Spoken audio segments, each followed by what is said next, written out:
Salve, rapaziada, Lopão, Grupo SP Brasil. Estamos aqui com uma Tiguan aqui no elevador, fazendo um checklist.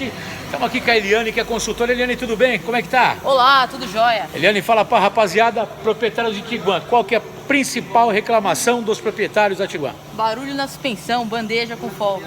Olha só, barulho na suspensão, bandeja com folga. Se o rapaz pegar a Tiguan dele e for na concessionária, Gasta muito, né? vai gastar muito dinheiro à toa. Por quê? É possível fazer um embuchamento injetado, Eliane? Positivo e qualidade 100%. Então, quer dizer, você faz um embuchamento injetado aqui na sua bandeja, esse principalmente esse aqui, tá vendo?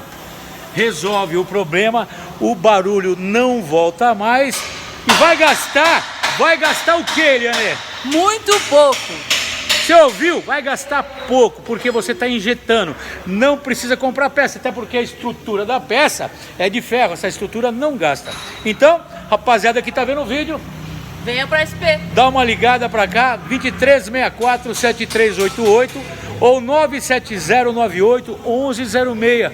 Fala com o Lopão ou fala com a Eliane e receba o melhor atendimento, beleza? Beleza. Li sem palavras, é nóis. Valeu. Rapaziada que assistiu o vídeo, muito obrigado, tamo juntão. Valeu, tô aguardando.